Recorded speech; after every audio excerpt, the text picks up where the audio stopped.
Olá, iniciamos mais uma edição do nosso Nedcast, um projeto pensado para que nós possamos estreitar os nossos laços com você, acadêmicos. Os nossos acadêmicos, participando do nosso Nedcast, com certeza terão um conteúdo que possa agregar na sua jornada profissional.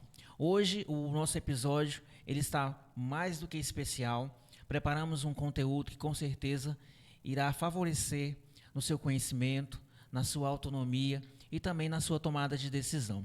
Eu sou Ronaldo Ferreira, faço parte do Núcleo de Experiência Discente, esse núcleo que é o NED, que está pensando projetos para, de alguma maneira, favorecer a comunidade acadêmica. Vou passar a palavra para a nossa querida psicóloga Emiline, que também é parceira de trabalho, colega de trabalho, e que irá conduzir e apresentar a novidade que nós temos para você que nos acompanha nessa edição de hoje do nosso Nedcast. Obrigada, Ronaldo. Olá, comunidade acadêmica. Eu me chamo Emiline, sou psicóloga. Ronaldo também é meu parceiro ali no Núcleo de Experiência Discente. E hoje a gente está com uma programação muito especial aqui no nosso Nedcast, que é com a visita, né, do nosso egresso querido Dr. Diego, né? Vou ler aqui, gente, um pouquinho do currículo dele, que eu sei que é enorme, viu? Já para preparar vocês. Queria agradecer a sua participação, né, logo de início. Eu que agradeço o convite, né, de estar aqui hoje, poder a gente bater um papo aí legal, né? Tá se reencontrando também, sim, né, depois verdade. de tanto tempo. Verdade, é um prazer receber você aqui. E hoje, gente, a gente quer conversar um pouquinho com o doutor sobre os desafios e as oportunidades que ele encontrou aí para se inserir no mercado de trabalho como médico, né? E para iniciar, vou ler aqui um pouquinho, tá, do seu currículo para a gente iniciar o nosso bate-papo. Gente, então, o Dr. Diego ele é formado em Medicina pelo Centro Universitário Instituto Tocantinense Presidente Antônio Carlos. Durante a graduação, ele trabalhou como monitor oficial da disciplina de Anatomia Humana por 5 anos, bastante tempo, e pesquisador júnior de projetos de iniciação científica por 4 anos aqui na instituição. Ele é especialista em clínica médica pelo Hospital de Doenças Tropicais da Universidade Federal do Norte do Tocantins, com experiência em ambiente de unidade de terapia intensiva, unidade de cuidados intermediários, enfermaria de clínica médica e infectologia, ambulatório de clínica médica. Prescritor na enfermaria de clínica médica do Hospital Universitário da Universidade Federal do Norte do Tocantins e no Hospital do Orione. Também preceptor da residência de clínica médica e do internato de clínica médica. Eu adorei, que currículo, né? Sensacional. Para a gente abrir esse bate-papo, doutor, a gente queria primeiramente, né, além de saber das tuas oportunidades aí no âmbito do trabalho, a gente também quer te conhecer. Então, para a gente começar esse bate-papo, quem é o doutor Diego? Certo. Eu sou nascido aqui em Araguaína mesmo, meu nome é Diego Santos Andrade. Atualmente tenho 31 anos. E minha história assim, com a medicina começou lá atrás, bem na época do ensino médio mesmo. Que eu me formei na escola na década passada já, em 2010. E assim, quando eu estava no ensino médio, ainda cabeça de adolescente, né? Meio em dúvida de qual carreira seguir, o que ia ser feito, ano de vestibular. E naquele ano que eu estava finalizando a escola, eu acabei decidindo por fazer apenas a prova do Enem, que já abria muitas portas, né? Desde aquela época. E não fiz vestibular nem nada. E na época eu ainda não me interessava muito pela área da saúde. Minha irmã já cursava enfermagem, mas eu achava assim que não tinha muita afinidade com os meus ideais da época. Eu estava mais ligado na parte de ciência da computação, sistema de informação, essa parte mais de computação mesmo. E com esse Enem que eu fiz em 2010, eu acabei entrando num curso também nada a ver com a área da ciência da computação. Eu entrei na época em logística, cooperativismo e turismo na UFT. Né? Entendi. Porque tinha ciência da computação, mas era na UFT de Palmas. E eu não estava disposto ainda a ir embora de Araguaína. Queria ficar por aqui mesmo. Então tinha tudo para ter um caminho para de exatas aí. Exatamente. Nunca imaginei assim de primeiro de entrar na área da saúde. Aí eu falei, não, já passei para esse curso, vou iniciar, vou organizando minha vida e vai ser isso mesmo. Foi onde Deus abriu as portas, é porque é para ser. E aí em 2011, no primeiro semestre, teve também um seletivo para menor aprendiz do Correio. do jovem aprendiz naquela época que fala. E aí eu estudava de manhã na UFT, que era só meio período, e à tarde eu ia trabalhar no Correio. E aí eu fiquei nisso por acho que uns 4 meses, mais ou menos.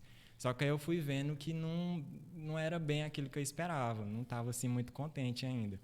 Aí quando foi mais ou menos por volta do mês de maio, assim, com aperto no coração mesmo, conversei com a minha família, eu falei, não é o que eu quero, eu vou trabalhar e nesse ano, novamente, eu vou prestar vestibular, fazer Enem e ver o que Deus vai abrir de oportunidades.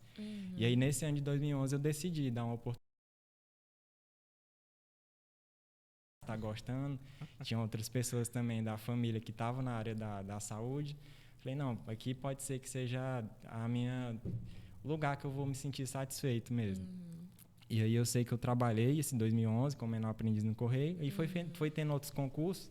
Falei, não, vou fazendo também, porque pode ser uma oportunidade, né, de passar no concurso, ganhar um dinheirinho, pagar um cursinho melhor e passar logo nesse vestibular que eu quero. Aí eu sei que em 2011 eu trabalhei, final do ano prestei o Enem novamente, e aí eu peguei a nota e coloquei aqui no ITEPAC para enfermagem. E aí em 2012, acho que em março mais ou menos, eu iniciei o curso de enfermagem aqui. Aí foi aí que eu caí na área da saúde. Você fez enfermagem antes, então fiz não enfermagem. sabia. E aí, nesse momento, eu comecei a abrir a mente, estudar mais a área de saúde, né, biológicas e tudo, e fui vendo que eu realmente gostava. E permaneci na área da enfermagem, no curso de enfermagem, até o 5º período. Na época eram 8 períodos.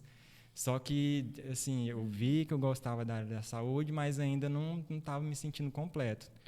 Passei por alguns estágios e, assim, parte da enfermagem é muita parte do cuidado, né? Ficar sempre do lado do paciente. É uma ciência, assim, bem respeitosa, amorosa, mas eu não me sentia completo ainda. Não identificava, né? Aí desses concursos que eu tinha feito no ano de 2011, 2012, começaram a sair as convocações. E aí eu fui cursando enfermagem esperando ser chamado. E aí um desses concursos que eu fiz era o do Banco do Brasil. E aí eu já estava alinhando minha expectativa de ser convocado num concurso e poder trancar a faculdade, porque eu não queria também trancar para ficar só trabalhando, né? Porque na minha família sempre teve essa cultura de estudar desde pequeno. Tem que estudar, tem que ter o ensino superior, porque é uma porta para crescer, né, e se desenvolver. Sim. E quando eu estava exatamente no 5º período de enfermagem, acho que foi no ano 2013/2, 2014, aí eu fui convocado no concurso do Banco do Brasil. Olha aí só. Eu falei, agora é a oportunidade que eu tenho de trancar a faculdade, trabalhar, conseguir comprar meus materiais e tentar ir um passo além. Que aí, quando eu entrei em enfermagem, quando eu estava lá pelo 3º, 4º período, eu comecei a querer fazer medicina. Então a gente pode inferir que foi dentro do curso de enfermagem que o desejo de fazer medicina foi se consolidando. Começou a surgir no meu coração. Interessante. Propósito de Deus mesmo, divino. E aí eu tranquei a faculdade também com a dor no coração, porque já estava pegado com a turma, já estava participando da comissão de formatura. Mais da metade, né, do curso. Estava na expectativa de formar já. Sim. E aí tive que tomar essa decisão, sempre apoiado pela minha família. Eles falaram, não, é isso que você quer, vá tentar. Né? Tranca o curso, vai ficar trancadinho aí, se porventura no futuro precisar retornar, você retorna. E aí passei no concurso, fui convocado para trabalhar no interior. Aí lá vai eu, trabalhar lá em Santa Fé do Araguaia. Como a cidade era pequena, né, e não alinhava no meu propósito de estudar, aí o que eu decidi? Ir e retornar todos os dias para a cidade de Araguaína. Eram 72 quilômetros para ir e 72 para voltar. Na época não tinha carro, não tinha transporte, não tinha nada. Aí fui correr atrás de parceria, de ônibus, alguma coisa que pudesse me ajudar no deslocamento. A gente conseguiu uma linha de ônibus que dava certo com os horários. Aí eu entrava lá às 8h30 da manhã e saía às 15 horas. Só que eu tinha que pegar o ônibus aqui em Araguaína, acho que 6h30, 6h15, e retornando de lá eu só conseguia voltar às 18 horas no ônibus dos alunos. Porque então era bem os horários eram bem... Aí, às vezes, tinha uma van que passava 3h30, só que como o meu ponto no banco caía 3 horas, ficava muito corrido. Às vezes não dava tempo. Aí eu saía daqui, 6h30, ia no ônibus, lendo no celular, levava a apostilazinha. Acabei fazendo muita amizade também, o pessoal às vezes puxava assunto, tá lendo o que aí? A gente vai fazendo amizade, né? Porque é um percurso longo. E no retorno a mesma coisa. Eu voltava, sentava no fundo do ônibus tinha naquela época, era um celular da Samsung, grandão. E aí, como não tinha internet, essas coisas ainda, eu baixava as apostilas e ficava lendo no celular, voltava lendo. E aí, quando eu descia aqui em Araguaína, eu já ia direto pro cursinho. Fiz no Colégio Objetivo, quando ainda, na época, tinha cursinho à noite. E aí, eu sei que saía de casa 6h30, 6h15 e retornava só 10h30, que era o horário que eu saía do cursinho. Aí, chegava em casa... Era do trabalho direto pro cursinho, Pro cursinho. Então. Aí, chegava em casa... fazia alguma refeição, alguma coisa, graças a Deus minha família é daqui e me ajudava muito. Minha mãe já deixava o lanchinho pronto, a janta, ajudava bastante. E aí eu ia revisar alguma coisa até meia-noite, 1h30, depois dormir para retornar de novo. 6h30 da manhã, partiu Santa Fé. E foram os 10 períodos nessa jornada? Não, na verdade, eu tranquei, né, a faculdade de enfermagem, e aí eu fiquei nessa correria de ir para Santa Fé mais ou menos, acho que 1 ano e meio a 2 anos. Tá. E aí, só que tava ficando muito cansativo, porque às vezes eu ia pro cursinho, tava cansado, não conseguia render o que precisava. Final de semana, que era o tempo livre que tinha para estudar, tava cansado também. Às vezes precisava organizar outras coisas da vida particular também, né? Aí, graças a Deus, Deus sempre me apresentou boas pessoas que contribuíram nessa minha jornada. E aí, dentro do banco, eu consegui encontrar também amigos que sempre me deram força para me continuar no caminho, né? Não desistir, porque não foi fácil. E aí o gerente lá de Santa Fé na época, o Rafael, falou, não, Diego, tu já passou de 1 ano e meio, 2 anos, tu já pode se inscrever no banco de talentos para tentar se transferir para Araguaína. E na época eu não sabia muito como é que funcionava. Aí ele sentou, me explicou como é que funcionava. Falei, tudo bem. E nessa época ele já estava saindo de Santa Fé, estava em transição, ele estava saindo e estava chegando outro gerente. E aí quando o Rafael saiu, eu me inscrevi no sistema, isso era acho que numa sexta-feira. Fiz a inscrição, mas só que ele me falou que demorava muito. Falei, não, vou colocar meu nome aí, uma hora que surgir uma vaga, Deus vai me chamar e eu vou. Quando foi na semana seguinte que o outro gerente chegou, que era o Odenis, aí sempre que eu chegava cedo, eu ficava na parte do banco ali conversando com o vigilante, a moça que faz a limpeza. Aí vem o Odenis lá de dentro, Diego, você fez inscrição para remoção paraguaína. Eu falei, Denis, fiz, eu nem conversei contigo, porque foi na sexta-feira, final do expediente, não deu tempo. Mas eu ia conversar contigo te explicar, né? Porque eu preciso estudar. Ele, moço, já fez, foi sair a tua transferência. Olha, já tinha Aí eu falei, cara, eu não acredito. Ele falou, saiu. Aí ele voltou para dentro do gabinete dele lá, e eu fiquei lá fora com o vigilante, a moça que faz a limpeza do banco, comemorando lá. Baixei a cabeça e fiquei feliz. Falei, meu Deus do céu, saiu muito rápido. Aí eu fui lá dentro conversar com ele, ele falou, Diego, como aqui tem pouco funcionário, eu vou precisar te segurar ainda 3 meses, que era o prazo que tem a normativa do banco, que o gerente pode ter ali de, como se fosse critério dele, né? Poderia me liberar na hora ou esperar 3 meses. Eu falei, não, eu já estava esperando que ia demorar, esses 3 meses para mim não vai ser nada, né? Já sei que eu vou para casa, vai ficar mais tranquilo para mim, eu fico. E aí eu trabalhei tranquilo, né? Graças a Deus, aí consegui vir para Araguaína, fui trabalhar ali na agência da 13 de maio. E aí ficou melhor para mim, questão do estudo, facilitou tudo. Logística, né? E aí nessa época eu já tinha acho que 1 ano e meio, quase 2 anos de cursinho. Aí decidi trocar de cursinho, fui para o gradual, não sei se vocês já chegaram a ouvir falar, que hoje em dia acho que nem existe mais, que era o Doris, que era o dono de lá. E aí eu trabalhava meio período no banco, de 10 horas até 4 horas da tarde. Então eu tinha boa parte da manhã para estudar e boa parte da tarde também, antes de ir para o cursinho. Verdade. Então facilitou muito para mim. Aí totalmente mudou minha vida, mais descansado. E aí à noite eu ia para o cursinho, continuei fazendo à noite. E quando eu estava no gradual, acho que no meio do ano eu consegui a aprovação aqui. Estava trabalhando no banco, atendendo. E aí a dona Vitória, que era a coordenadora de bolsas aqui do Itepac, me ligou no meio do expediente lá. Eu tinha deixado meus documentos aqui, né? Aí ela, Diego, tá fazendo o quê? Eu, não, dona Vitória, eu tô agora no banco aqui atendendo o cliente. Ela, tu já sabe, né, o que é. Olha só. Aí eu, que foi, dona Vitória? Ela, deu certo. Eu lembro da dona Vitória. E nós temos uma trajetória belíssima. Muito. Né? E aí a gente vê, percebe na sua fala o esforço, a dedicação, o apoio da família, né? O quanto a simplicidade, né? Ali dentro do que você foi trazendo para a gente, né, Emiline? E aí, assim, você não fugiu de todo da área de exatas, né? Não. De certo ponto, o Deus banco acabou foi me uma encaminhando. alavanca muito Sim. importante, né, para a sua tomada de decisão. Com certeza. Que história, que trajetória belíssima, Emiline. Até hoje, quando eu lembro, imagino. eu não consigo falar sem chorar, porque foi muito difícil. Muito difícil, mas com o apoio de Deus, da minha família, eu estou cumprindo o propósito divino. A gente se alegra contigo. E o Unitepac na sua vida, né? Então, uma vez que você, ali como aluno, como acadêmico, a Emilane trouxe um pouco daqui do seu currículo, né? Qual foi a importância do Unitepac, dessa universidade, já dentro, né, dentro do curso, né? Fala um pouquinho para a gente disso, né? O dia a dia aqui dentro. Até porque, para quem está nos ouvindo, Diego, os alunos que estão aí empenhados, com tantos desafios que você sabe muito mais do que nós, seus colegas, sabe? Muitos desafios, muitos ficaram para trás, muitos não conseguiram. Mas o que você poderia falar, né, do seu dia a dia como acadêmico aqui dentro, né? Do percurso aqui dentro, né? O quanto essa universidade foi importante para você? Pode falar um pouquinho para a gente disso? Quando eu retornei para o Itepac, eu fiquei muito feliz também, porque eu já conhecia boa parte dos funcionários, já conhecia o Ronaldo da época da biblioteca, conhecia muita gente. E, assim, o que me ajudou muito no percurso da faculdade, que depois também, que acaba levando lá na vida profissional também, foram os contatos. Porque Legal isso, né? Importante. no primeiro período, sempre precisa ter um representante de turma, né? Sim. E aí, da minha turma, acabaram escolhendo a minha pessoa. Porque já sabia que eu conhecia muitas pessoas. E esse contato meu com os professores, com a coordenação de curso, com a reitoria, foi me trazendo, assim, além do contato profissional, né? Que desde a faculdade a gente já é um profissional.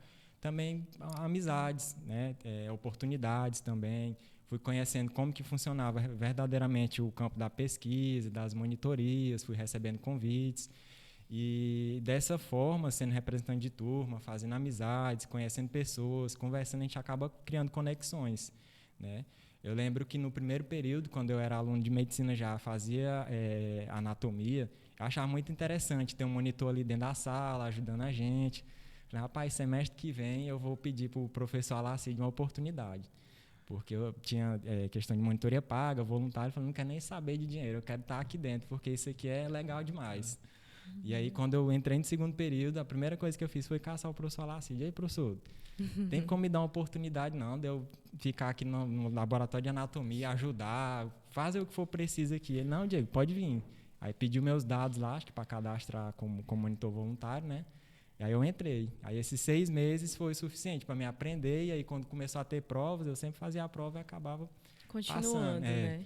E era um ambiente que eu gostava muito. Fiz amizade com o Chiquinho, lá do Laboratório de Anatomia, com muita gente.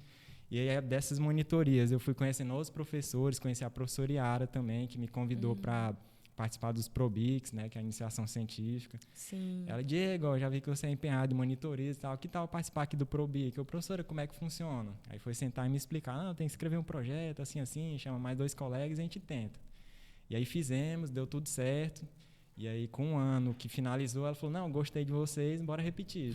E aí, enquanto ia tendo edital, ela me convidava, a gente escrevia o projeto e foi dando certo. Que é outra coisa também que agregou no meu currículo, que quando eu fui prestar a prova de residência, você tem que ter um currículo bem estruturado, porque boa parte da nota vem dessa parte curricular. Então, as monitorias, os projetos de iniciação científica, projeto de extensão, participação em congresso, tudo isso me ajudou. Quando eu saí da faculdade já ser aprovado na residência, eu já tirei o pezinho da faculdade e entrei na residência. Eu acho isso muito sensacional, porque, gente, isso que o Diego falou é importante. Na faculdade você já é um profissional, né? Perfeito. Então, assim, olha só, a trajetória dele, o que deu certo hoje, né, teve a ver com esse plantio que tu fez Lá durante... atrás. Exato, durante a tua graduação lá atrás. Então, um processo de construir um currículo mesmo, né? Faz E parte. aproveitar as oportunidades. E, às vezes, as pessoas estão aqui dentro, não sabem quais oportunidades têm para aproveitar, mas também não vão atrás, né? Exatamente. E aí acaba que a faculdade passa, o tempo passa, a pessoa forma, consegue o diploma, que é o pedacinho de papel, mas às vezes não construiu conexões, não conseguiu se colocar, se achar.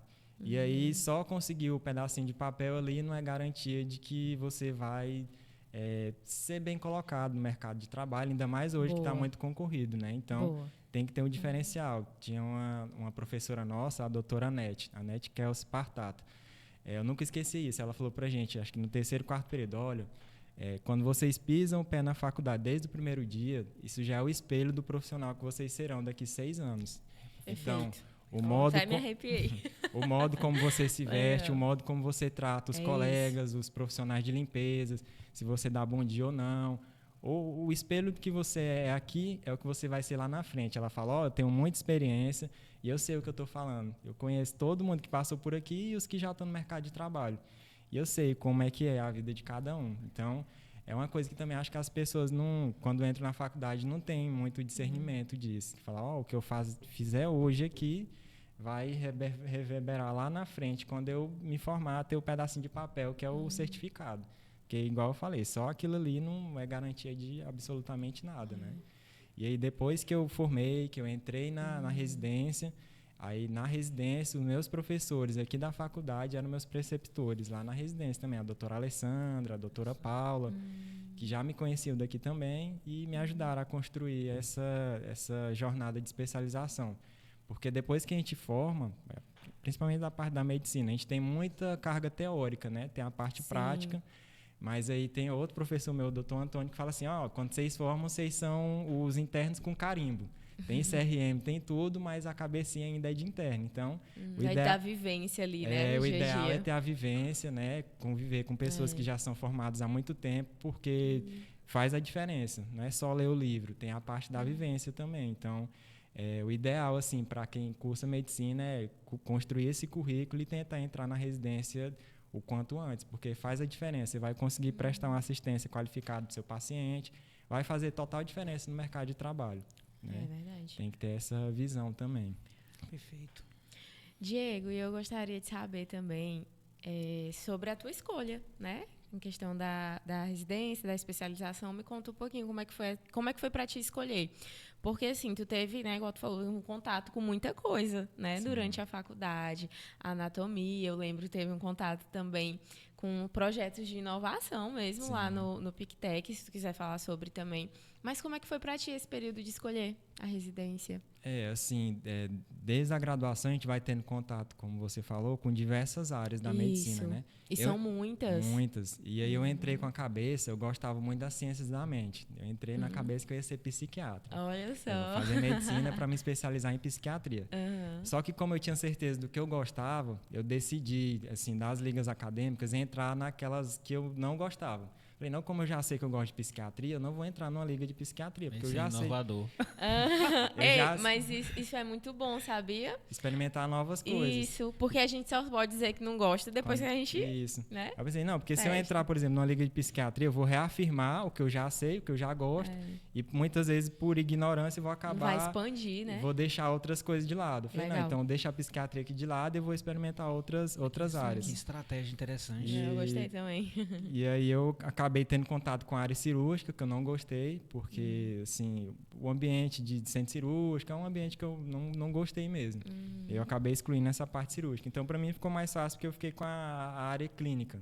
Só que eu teria que decidir para qual área da clínica eu iria, que são várias também. Sim. E aí, durante até o 8º período, eu estava muito em dúvida. Eu falei, não, no internato eu vou decidir o que eu quero, porque a gente vai começar a prática, né?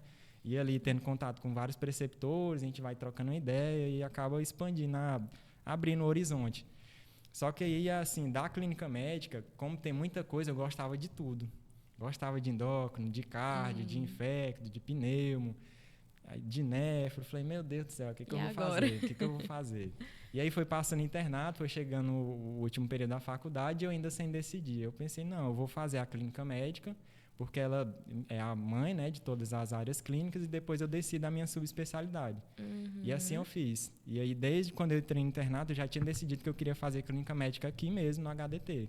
Tem até um caderninho pequenininho que eu escrevo lá, assim, meus projetos, meus sonhos, as minhas coisas, eu escrevi lá, em 2022/1, eu vou CR1 de Clínica Médica no HDT. Fechei o caderninho e deixei lá. Eu escrevi quando eu entrei no internato. E aí, a gente estava na época da pandemia, quando estava no internato, e surgiu a oportunidade de conseguirmos adiantar a formatura.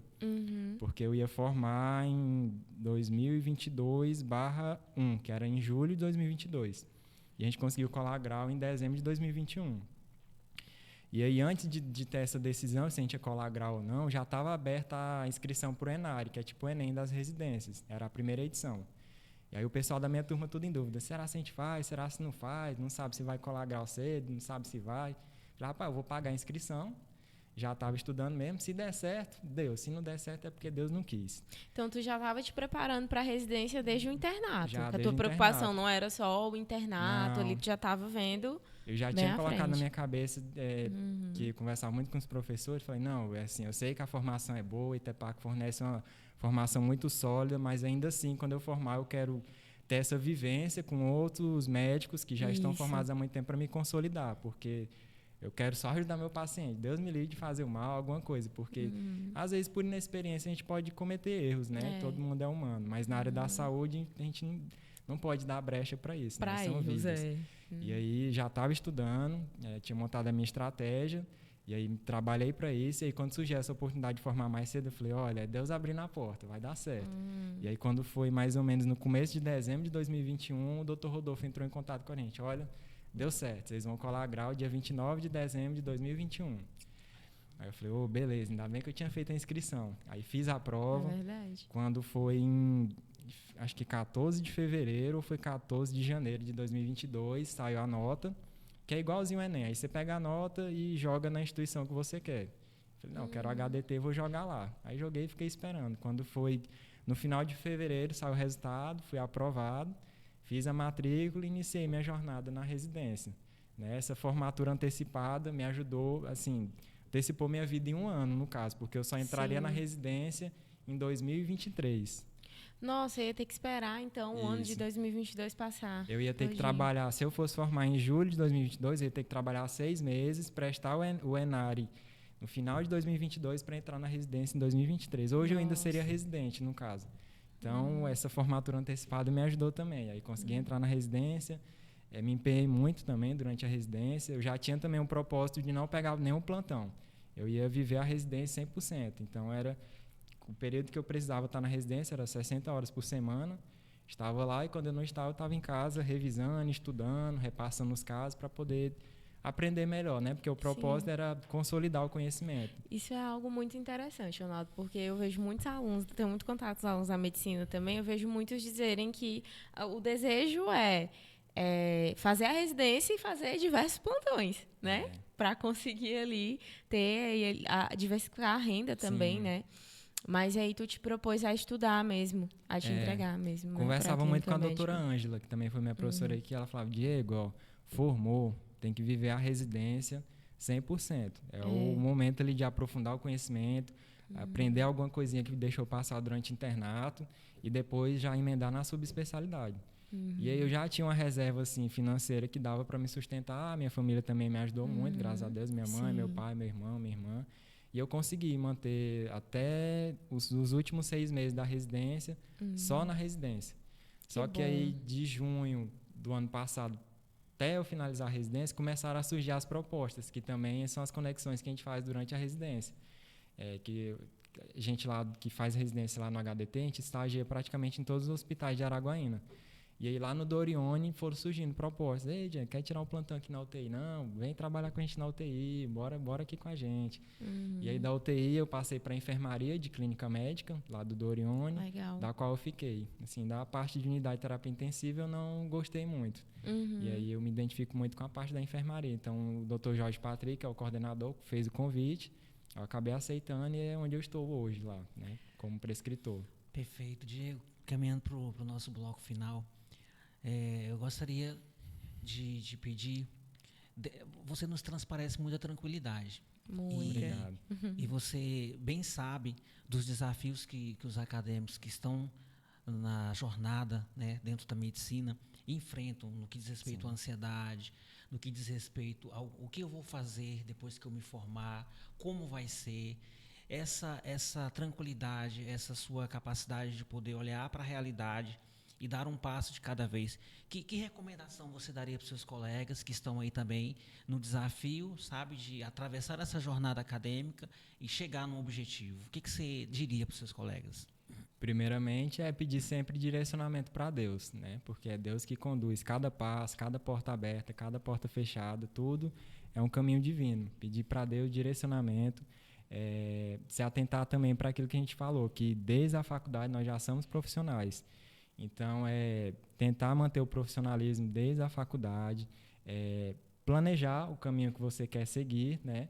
Porque, assim, desde a faculdade a gente já tem mais ou menos uma direção. Então, é fazer realmente um planejamento, saber qual caminho você quer seguir e ir eliminando aquelas opções que são menos favoráveis, que às vezes não vai te trazer muito, assim, conforto, né? Porque nem tudo é dinheiro, nem tudo é prosperidade financeira. Porque se você fizer alguma coisa que te traz paz para o coração, a parte financeira vai ser uma consequência. Então, escolha com o coração, peça direcionamento para Deus, que a sua vida vai ser abençoada e as portas se abrirão.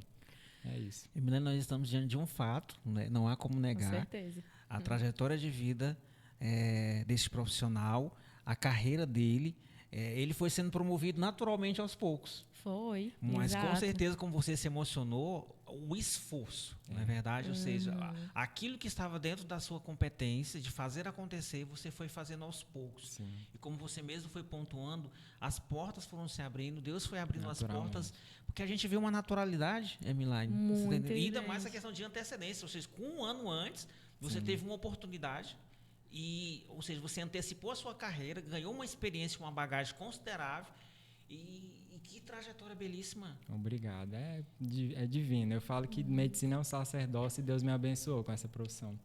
E hoje eu estou aí para servir. Um aprendizado, Emiline, na história do doutor é as conexões. Sim. A estratégia de fazer o que não gosta para saber realmente, para conhecer realmente, ou seja, não antecipe, não deixe de fazer, porque de repente você pode se surpreender. Então, essa estratégia também para ir eliminando esses pontos. Eu falava para uma monitora a semana passada, que ela acompanha uma acadêmica de medicina, do monitor. Eu falava para ela, eu queria te agradecer, te parabenizar pelo seu sim, de você sentar do lado de alguém, se dispor do seu tempo, mesmo que você vá ganhar a carga horária, mas a gente vê a sua dedicação, vê o seu empenho em contribuir com alguém que tem uma particularidade, certo? E favorecer. Essa entrega, essa conexão, essa doação, com certeza ela vai retornar.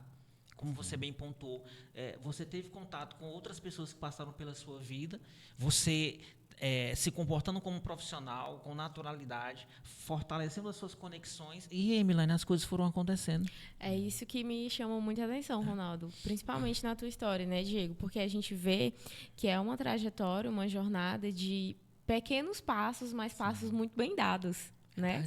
Então, assim, teve renúncias que tu precisou fazer, né? Na questão do estudo, então, momentos com a família. São muitas coisas que a gente acaba deixando para trás, né? Mas, ao mesmo tempo, por um propósito maior, né? Tendo muito a convicção daquilo que te move. Eu gosto muito de falar sobre isso, né? Como psicóloga, porque as pessoas falam assim. E às vezes até chegam lá na minha sala, não, mas é porque eu preciso de mais disciplina para estudar, eu preciso de ser mais organizada, eu preciso de planejamento.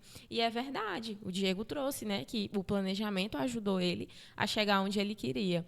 Mas o que de fato ajudou ele a chegar onde ele queria? Valores, gente. Valores e objetivo de vida, né? Isso é o que sustenta a gente, isso é o que nos move e é isso que vai dar gás para a gente continuar. Então, a disciplina é importante? Ela é. Mas o que é que alimenta a disciplina? A motivação. Perfeito. E a motivação, quando você tem um porquê, você sabe o que fazer. Mesmo apesar dos altos e baixos, você não vai deixar de caminhar, né? É porque isso você mesmo. sabe onde quer chegar e sabe os motivos também. Perfeito. Diga as suas considerações finais. Tem algo a mais que você gostaria de falar? Queria agradecer a oportunidade de estar aqui conversar com vocês, né? De revê-los também depois de tanto tempo. Verdade. E falar que tudo na nossa vida, como eu já falei, é propósito divino, né? Tenham fé em Deus, orem, peçam para Deus perseverança, que os caminhos se abrirão. E é isso. Emiline, suas considerações. Muito obrigada, doutor, pela oportunidade, por ter aceitado o nosso convite de estar aqui hoje, né? Estava comentando com ele, assim que a gente chegou, que quando a gente conversou sobre o podcast, eu logo lembrei dele, né? Justamente pelas conexões que ele fez aqui dentro, justamente por esse sucesso, esse plantio que ele teve, né? Então, assim, eu fico muito feliz de você ser conhecido por isso, né? E por muitas outras coisas também. É um profissional que eu admiro muito. Desejo muito sucesso na sua trajetória. Muito obrigada. Essa foi a nossa edição do Nedcast, preparada com muito carinho para você que nos acompanha. Nós estamos aqui com o coração transbordando de alegria pela trajetória profissional do doutor, pelo caminho que ele trilhou e vem fazendo, pela oportunidade que ele foi construindo ao longo da sua jornada. A Emiline também é nossa egressa. Sim. Eu sou egresso, tá? E estamos diante aqui de uma história de sucesso. A você que nos acompanha, todos os acadêmicos, ao olhar para essa história, consiga retirar dela tomadas de decisão para a sua carreira e para a sua vida profissional. O Núcleo de Experiência Discente, o NED, por meio do nosso coordenador Leandro, e todo o time está à sua disposição para colaborar e contribuir da melhor forma possível. Até uma próxima edição. Nosso muito obrigado. Até mais. Até mais.